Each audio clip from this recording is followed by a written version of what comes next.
Brandon Aiyuk was on the nightcap with Shannon Sharp and Ocho Cinco, Chad Ocho Cinco, and he had some comments about his contract negotiations, about the tweet that he made to Mike Tomlin, and just kind of where he was at. And I actually had a positive takeaway from it.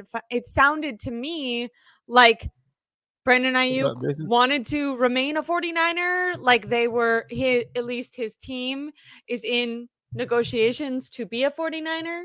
I don't know what just happened, but my light just went out. But yeah, how did you, what was your takeaway from the podcast? Really quick.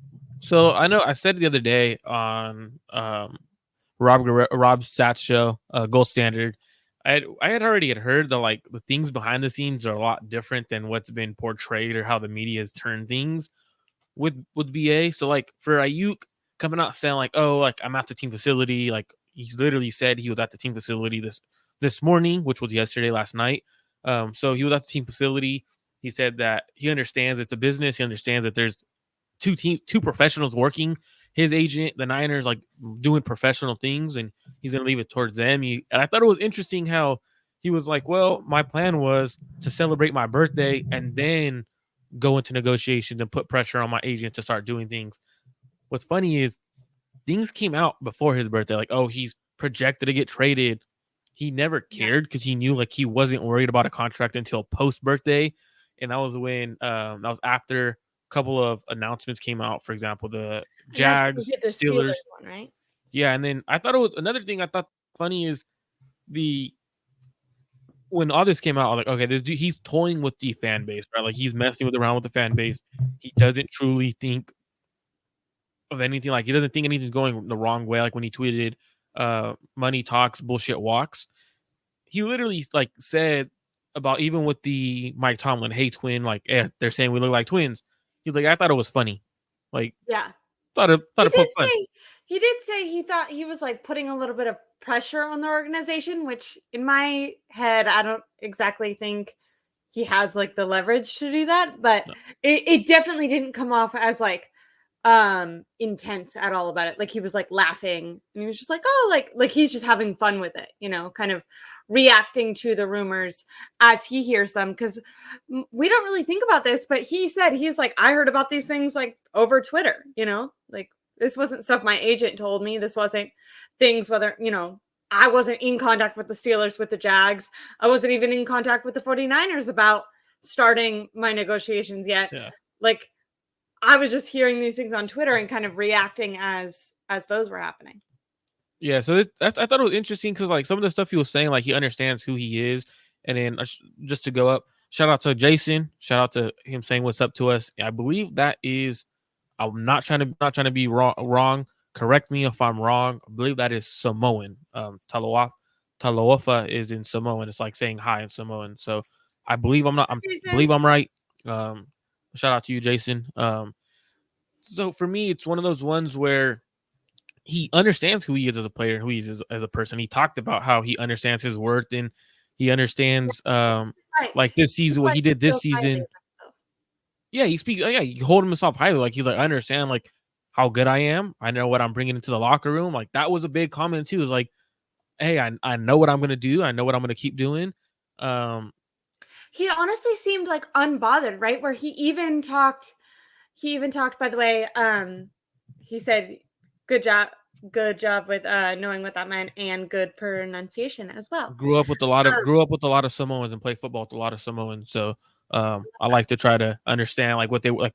For example, if they're saying hi or what's up, they use a lot of things. So a lot of them like they use oos and stuff like that. So like I try to understand what's being said and if I'm saying stuff the right way. So appreciate you, Jason.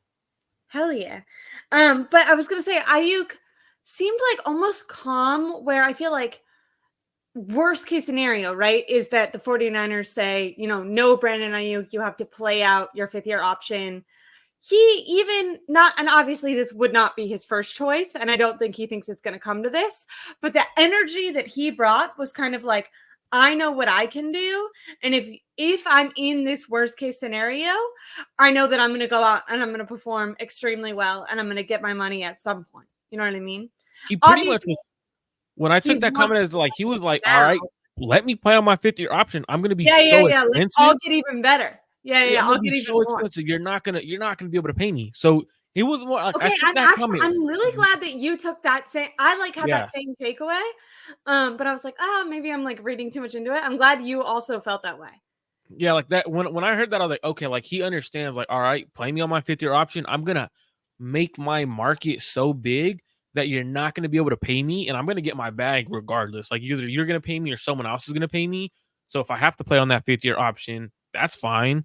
I also one of the comments I also took from him that I liked was he was pretty much saying like, and I thought this was highly of him in the terms of he was like I said, they gonna do it with me or without me. You're gonna have a better chance with me. We'll Yeah. just leave it at that. And he's not wrong. The Niners are having a much better chance going to the Super Bowl or winning the Super Bowl with Brandon Ayuk because he's their best receiver, and he understands that. And I thought Yeah.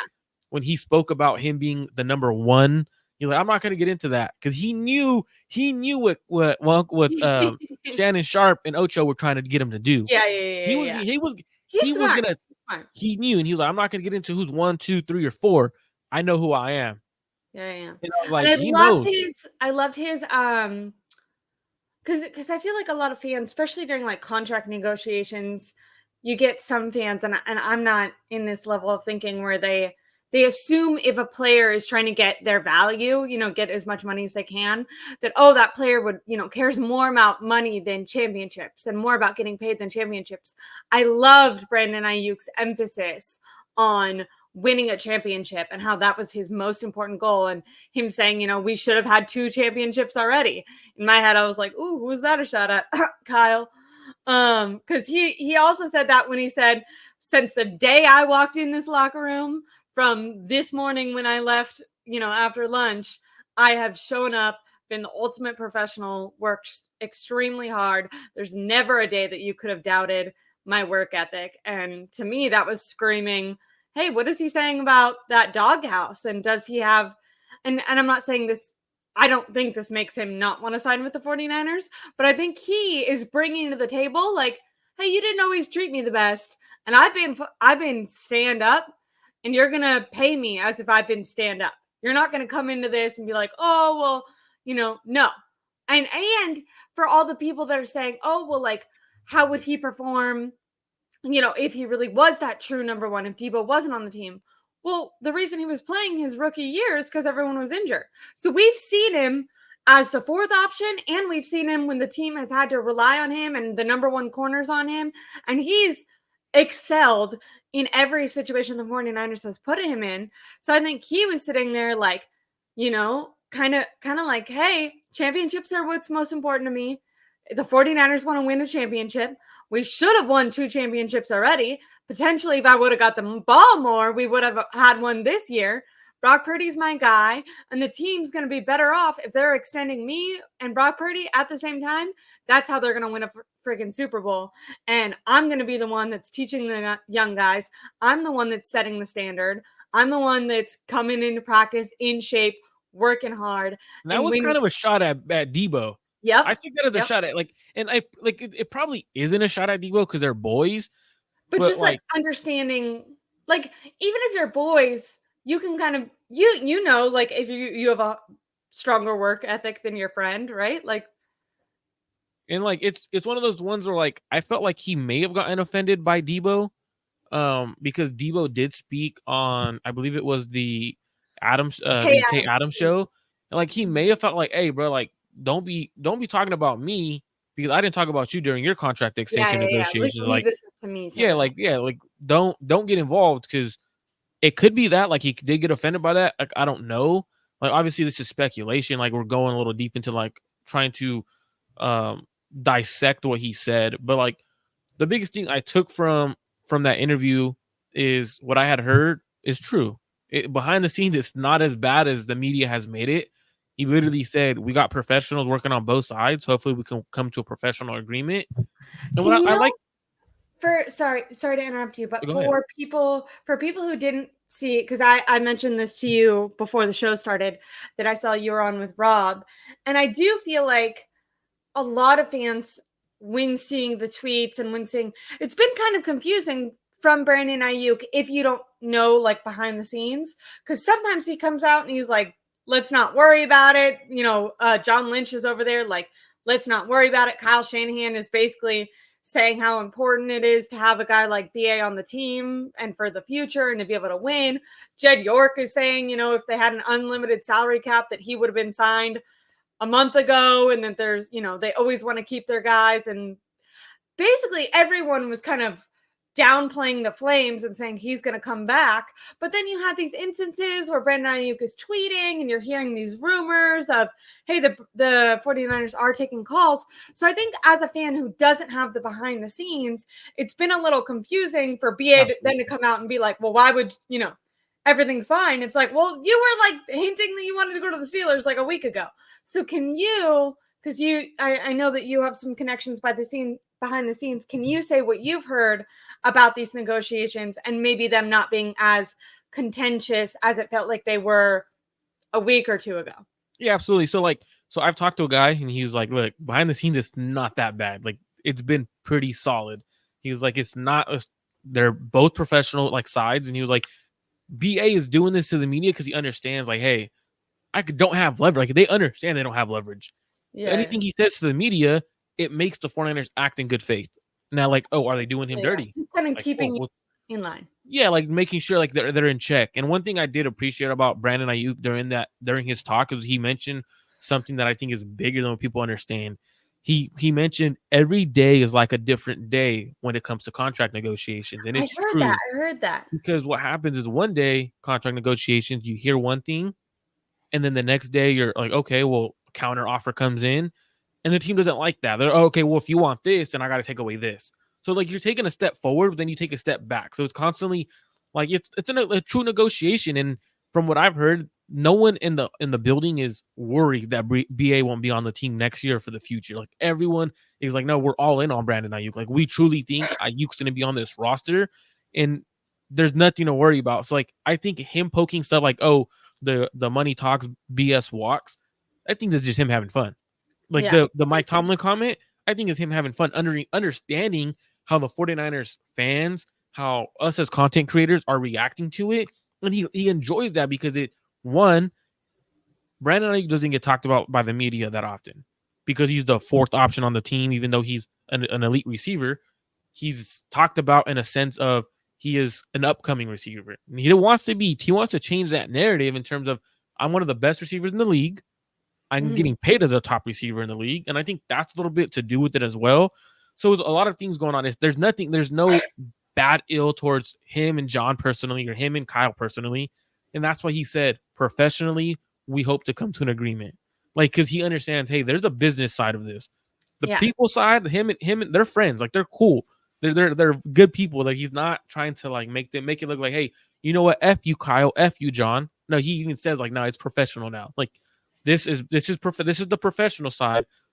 Personal side, they're all gravy.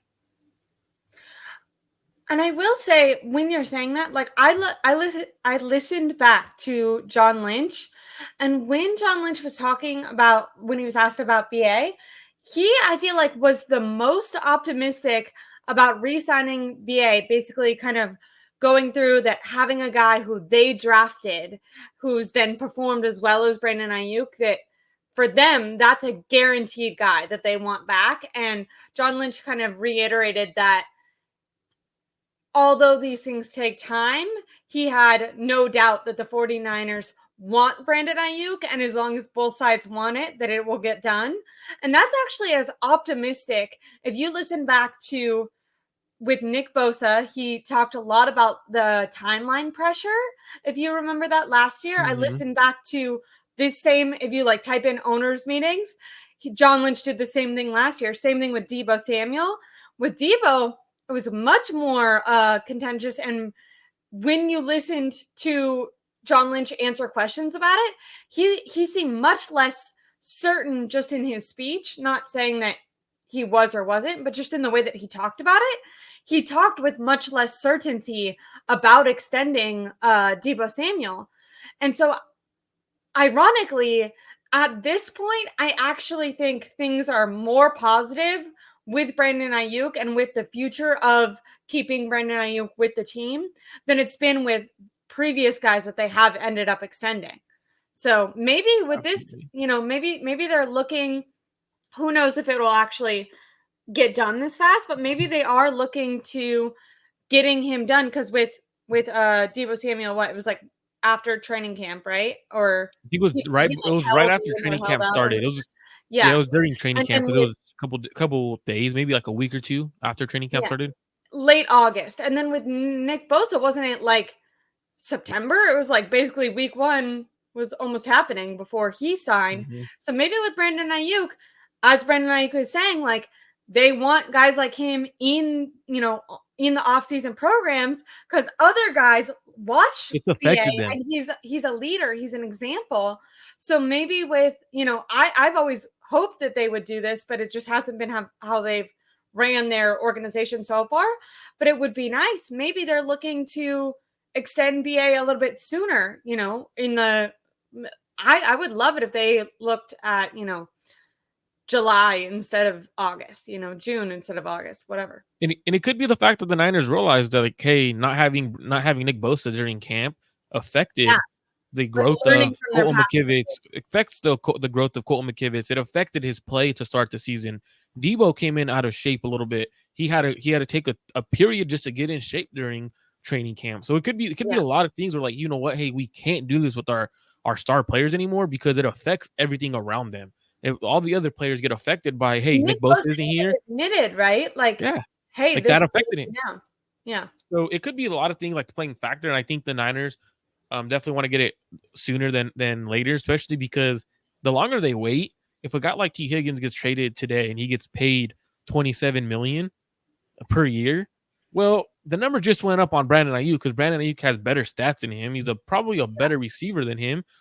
And then if CeeDee Lamb gets paid or someone else gets paid, now the Niners are screwed when it comes to the price. So there's definitely a lot of things going on and factoring into it. So I think it gets done sooner than later. I think I could see it being done. I would say probably June-ish, because the Niners want to go into the draft. They want to have things situated, and as long as you have a set price on what you kind of understand what he wants before the draft, you're good. Now, I have a question for you, because this is kind of silly, like maybe a little off topic, but you said it. Do you think that Brandon Aiyuk is a better receiver than CeeDee Lamb? So that's hard because CD is CD, man. Like the difference is CeeDee gets super targets. I would take CeeDee right now, only because we've seen him with the opportunity. We've seen him with less weapons, and he's still, like, teams are doing so many different things to CeeDee, and they can't stop him. For example, if we look at the Cowboys, right? Like, there's no true number 2 receiver on that end.